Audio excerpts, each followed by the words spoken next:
Australia विपक्ष border गाभास्कर trophy पूर्वर मिला बड़ खुशी खबर। अचानक भारतीय दल रे एंट्री कले मोहम्मद सामी। तेबे आपण जदि मोहम्मद सामी को लाइक करती ताहले एही वीडियो को गोटे लाइक करी चैनल को सब्सक्राइब कर दियंतु। आसंता नवेम्बर 22 तारिख रु आरंभ होबाकू जाउछि भारत ऑस्ट्रेलिया बॉर्डर गाभास्कर ट्रॉफी। दलर स्टार बॉलर मोहम्मद सामी आहत समस्या बाहरी फिट होइतिला बेले एपटे ऑस्ट्रेलिया विपक्ष में दल घोषणा कर सारी बीसीसीआई। आहत समस्या बाहरी से बॉलिंग अभ्यास करुथिबा मध्य देखा जाइछि। तेबे खूब शीघ्र तांकु भारतीय जर्सी रे देखिबाकू मिली पारे बोली सूचना मिली।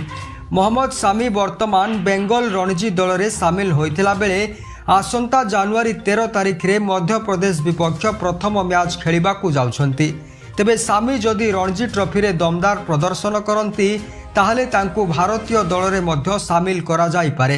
रणजी ट्रॉफी रे कमब्याक सह ऑस्ट्रेलिया विपक्ष द्वितीय टेस्ट पई सामी को स्थान मिलिबार आशा मध्य वृद्धि पाइछि।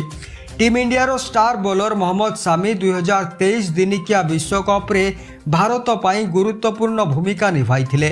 न्यूजीलैंड विपक्ष एही टूर्नामेंट रो सेमीफाइनल रे 7टी विकेट सह मोट 24टी विकेट हासिल करथिले सामी। सेहीपरि टेस्ट क्रिकेट रे से मोट 64टी मैच खेलिथिला बेले एथिरु 229टी विकेट निज नामरे करिसंती। सेपटे ऑस्ट्रेलिया को घोरोई माटी रे हराइबा पई सामी को भली जड़े घातक बॉलर दरकार थिला बोली फैंस माने दाबी करिसंती।